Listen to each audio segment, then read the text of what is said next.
नमस्कार, जय शंकर जेके चला में आपका स्वागत है। आज हमारे साथ मनदीप चौधरी जी हैं, भारतीय जनता पार्टी के स्पोक पर्सन किसान मोर्चा के, और बड़े चर्चित चेहरा हैं, हमेशा सामने आते हैं और यंग हैं और कहीं ना कहीं हमेशा किसानों की बात करते हैं। जो है रजब हो जाती है तो आप यहाँ से भी लड़ सकते हैं ना। देखिए कृष्णा जी, वो किसी भी पार्टी के ऊपर निर्भर करता है। हमारे कहने का मतलब, मैं जो कहना चाहता था, मेरा कहना ये था कि वो जो रामगढ़ सीट है, ये आपसे जानना चाहते हैं आप कहाँ के रहने वाले हैं। देखिए कृष्णा जी, मैं पीछे से जो मेरा जन्म स्थान है वो रामगढ़ गांव है, जिला सांबा में पड़ता है, जो नई सीट दी गई है और ये सीट रिजर्व है। वो मेरा मनदीप चौधरी जी, हमारी जनता जो आपसे बहुत ज़्यादा प्यार करती है, हमारी जम्मू कश्मीर की, वो कहीं ना कहीं हमसे ये सवाल करती है कि वो जानना चाहते हैं कि कहाँ के रहने वाले हैं। देखिए कृष्णा जी, मैं रामगढ़ का रहने वाला हूँ। मेरा जन्म स्थान रामगढ़ है जो जिला सांबा में आता है। और मैं आपको बताना चाहूँगा, आपको भी पता होगा कि रामगढ़ जो सीट है ये पहली दफ़ा मिली है। इसको विधानसभा सीट इसी बार डिलिमिटेशन कमीशन ने ही इसको डिक्लेयर किया है। और अभी प्रेजेंटली मैं गांधीनगर कॉन्स्टिट्यूंसी में रहता हूँ और मेरी कॉन्स्टिट्यूंसी जो ये गांधीनगर है ये भी 2 हिस्सों में डिवाइड की गई है। अगर रामगढ़ की बात करूं, वहां से सीट जर्ब हो जाती है तो आप तो इलेक्शन इस एरिया से भी लड़ सकते हैं। चलो वो देखिए, वो अलग बात है, वो पार्टी डिसाइड करेगी हमें मैंडेट देना है नहीं देना है, वो बात अलग है। लेकिन हमारा मकसद ये था कहने का कि जो रामगढ़ सीट है वहां सबसे ज्यादा वोट जाटों का है, रिफ्यूजी समाज का है। चाहे वो वेस्ट पाक रिफ्यूजी हो, चाहे वो जाट लोग हों, एक रिफ्यूजी तबका वहां रहता है। हम कहना चाहते थे कि जो रामगढ़ विधानसभा सीट आपने दी है उसकी नुमाइंदगी कोई रिफ्यूजी आदमी उसको लीड करे, जो वहाँ के मसले उठाए। देखिए रामगढ़ ऐसा इलाका है, वो आप वहाँ के गाँव में जाओगे, आज भी वो गाँव पिछड़े हुए हैं जो उसके बॉर्डर के साथ लगते हैं। वहाँ के बच्चे जो है वो आज भी इंजीनियर डॉक्टर नहीं बन पा रहे हैं। रिफ्यूजी समाज के मैं आपको बताना चाहूँ कृष्णा जी, जो सबसे ज़्यादा रिफ्यूजी समाज है वो है ही बेल्ट फोर्स में। वो लोग देश के जवान हैं, बॉर्डरों पे सरहद पे देश की रक्षा कर रहे हैं। तो हम लोग चाहते थे कि चलो, अगर आपने पहली बार इस कमीशन ने रामगढ़ को एक विधानसभा सीट बनाया है तो उसकी नुमाइंदगी करने का अवसर एक रिफ्यूजी परिवार के आदमी को, एक रिफ्यूजी को देते। वो वहाँ के मसले उठा सकता। रिफ्यूजियों की आवाज़ जो है सांसद में जाके गूंजती, रिफ्यूजियों की आवाज़ जो है वो एडमिनिस्ट्रेशन के सामने लीड करके रखता। हम ये चाहते थे कि आपको क्या लगता है कि रिफ्यूजी की आवाज़ से रिफ्यूजी उठा सकते हैं और दूसरे नहीं उठा सकते? नहीं, देखिए मैं कह रहा हूं कि रिफ्यूजियों की जो आवाज है वो एक रिफ्यूजी आदमी बेहतरी से उठा सकता है। वो रहने वाला है, वो वहां के हालात से। भारतीय जनता पार्टी हमेशा आवाज़ उठाती रही है रिफ्यूजी की। अगर हम गांव की बात करें, जिस तरीके से 370 टूटने के बाद जो है रिफ्यूजी को पहली बार भारत समाज के साथ मिलाया गया, तो बड़े खासकर भारतीय जनता पार्टी के भी रिफ्यूजी ने बहुत ज़्यादा उनका स्वागत किया था और इस जो निर्णय उनका लिया था उस पर उन्होंने बहुत ज़्यादा उनको शुक्रिया अदा भी कहा था। देखिए जो ये 370-35 ये हटा, रिफ्यूजी समाज जो वो इससे खुश भी है। कहेंगे आपको लगता है कि बीजेपी सरकार ने ही तोड़ा था? और हम पाकिस्तान रिफ्यूजी की बात करो तो उनके बच्चे ना तो नौकरी कर पाते थे, ना बड़े ओहदे पे नौकरी उनको मिलती थी, लेकिन कहीं ना कहीं भारतीय जनता पार्टी ने ये चीज़ सॉल्व की 370 तोड़कर। देखिए इसके लिए हम शुक्रगुजार हैं। मैं खुद भारतीय जनता पार्टी के साथ जुड़ा हुआ हूँ, जैसे कि आपको बताया, मैं खुद प्रदेश प्रवक्ता हूँ जो ये किसान मोर्चा है भारतीय जनता पार्टी का।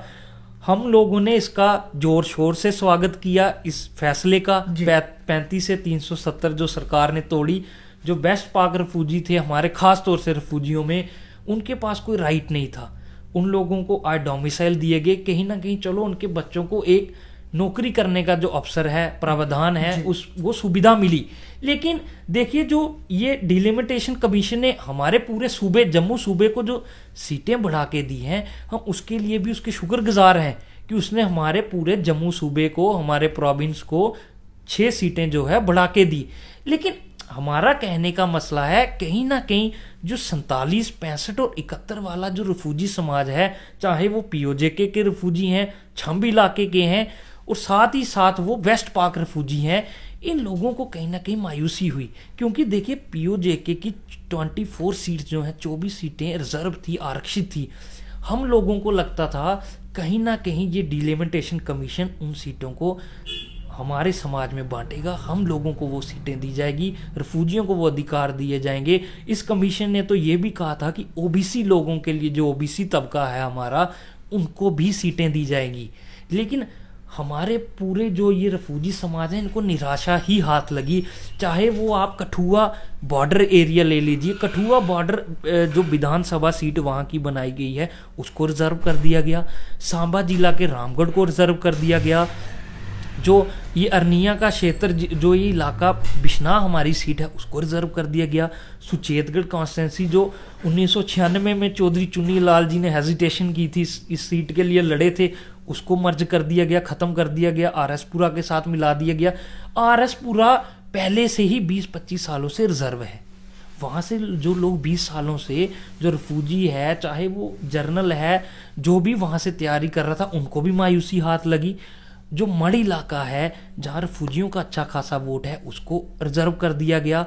जो अब हम इसकी बात करें रजौरी ज़िले की, वहाँ जो जाट गुर्जर भी थे, उनका वोट भी तोड़ दिया गया, तोड़ मरोड़ दिया गया। कहीं ना कहीं हमारे समाज के लोगों को, मैं बात करूं जो जाट समाज है, उनको निराशा है कि हम लोगों को टारगेट करके इन्होंने ख़त्म करने की कोशिश की है। मनदीप जी, कल को ये आपकी बिरादरी ये कहते कि हम भारतीय जनता पार्टी के साथ नहीं हैं, तो आपका क्या जवाब रहेगा? देखिए कृष्णा जी, हम तो फिलहाल इस पार्टी में हैं, मनदीप चौधरी जी भारतीय जनता पार्टी में हैं। हम बात उठा रहे हैं, अपने लोगों की बात कर रहे हैं, आपके चैनल के माध्यम से भी, और भी जो हमारे पास माध्यम है, हमने अपनी बिरादरी की, अपने रिफ्यूजी पूरे समाज की बात कहने की कोशिश की है। जितना हमसे हो सका हम इन मुद्दों को उठा रहे हैं। और आपने खुद कहा, फिलहाल तो मनदीप चौधरी भारतीय जनता पार्टी के साथ है। बाकी हमारे प्रधान हैं सरदार मनजीत सिंह जी, हमारी पूरी बिरादरी, पूरा रिफ्यूजी समाज जो फैसला लेगा, हम शाना बशाना उनके साथ खड़े हैं, कंधे से कंधा मिलाकर हम अपनी बिरादरी के साथ चलेंगे। और मैं एक और बात कह दूं, जो ये जाट बिरादरी है, चाहे रिफ्यूजी बिरादरी है, चाहे जो रिफ्यूजी समाज है, इसमें राजपूत भाई भी आते हैं, एससी बिरादरी के लोग भी हैं, हमारे पंडित लोग भी हैं, इसमें ओबीसी विंग के लोग हैं, ये सारे ही मैं आपको बताना चाहूँगा भारतीय जनता पार्टी के समर्थक हैं। आप कठुआ बेल्ट से लेके आप रजौरी ज़िले तक चले जाइए, जितना ये जाट बसा है, ये क्लियर कट गवर्नमेंट को पता होता है कि भारतीय जनता पार्टी के साथ ये जाट है। कहीं ना कहीं भारतीय जनता पार्टी को ये लोग शुरू से समर्थन करते आए हैं।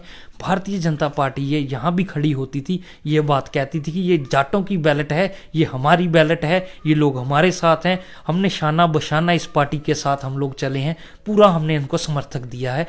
और रही बात हमारे समाज की, हम लोग बैठे हैं, हमसे जितना होगा हम इस समाज की बात उठाएंगे जहां तक होगा, और हम अपनी बिरादरी के साथ हैं। हमारी बिरादरी जो भी फैसला लेगी, मनदीप चौधरी को वह मंजूर होगा। हमारे प्रधान साहब जो फैसला लेंगे, हम उनके साथ हैं। मोदी जी, बड़ी खुशी हुई आप भारतीय जनता पार्टी में भी रहकर आप इनकी जो बात उठा रहे हैं रिफ्यूजी की। जी धन्यवाद। देखिए, मैंने एक जाट माँ की कोख से जन्म लिया है, तो मेरा फ़र्ज बनता है कि मैं अपनी बिरादरी की आवाज़ उठाऊं, और साथ ही साथ एक रिफ्यूजी हूं, तो मेरा कर्तव्य बनता है, चाहे वो 47 वाले हों, 65 वाले हों, 71 वाले हों, मैं उस रिफ्यूजी समाज की आवाज़ उठाऊं। क्योंकि देखिए, हम लोग जो हैं रिफ्यूजी लोग हैं, हमें जब जगह भी अलाट हुई, मैं आपको कृष्णा जी बताना चाहूँगा, आपके सारे व्यूअर्स को, जो ये रिफ्यूजी समाज है, जब ये 47, 65, 71 में बेचारे उजड़ के यहाँ आए, हम लोगों को जो जगह दी गई वो बॉर्डर इलाके में दी गई। आपको पता है बॉर्डर इलाके में हर तरह की प्रॉब्लम है। मैं आज भी अपने गाँव जाता हूँ, मैं आपको बताऊँगा कृष्णा जी, वहाँ जियो का नेटवर्क नहीं है। आप लोग इससे ही अंदाज़ा लगा सकते हैं कि हम लोग वहाँ कैसी ज़िंदगी जी रहे हैं। और जैसे कि मैंने आपको बताया कि कृष्णा जी, वहाँ प्राप्त सुविधाएं नहीं है कि हमारे लोग वहाँ से बड़े डॉक्टर इंजीनियर बन सके। हमारे लोग सबसे ज़्यादा बेल्ट फोर्स में हैं। अब सुचेतगढ़ की बात कर लीजिए, वहाँ रिफ्यूजी समाज बहुत है, वो सीट ही इसलिए हम लोगों को दी गई थी। वहाँ हमारे राजपूत भाई भी बहुत सारे हैं, जाट लोग भी बहुत सारे हैं। तो देखिए, आप खुद आए दिन इंटरव्यू करते हैं, आप एक नेटवर्क के साथ जुड़े हैं, आपको सारी खबर होती है। आपने खुद कभी सुना कि किसी बॉर्डर बेल्ट से कोई बच्चा बड़ा ही कोई साइंटिस्ट गया हो, कोई इंजीनियर गया हो, कोई डॉक्टर चला गया? क्योंकि वहाँ सुविधाएं नहीं है। हमारा जो मेन मकसद था इस आवाज़ को उठाने का, कि एक रिफ्यूजी आदमी ही समझ सकता है, वहीं का आदमी समझ सकता है कि उसे किस तरह की परेशानियों का सामना करना पड़ रहा है।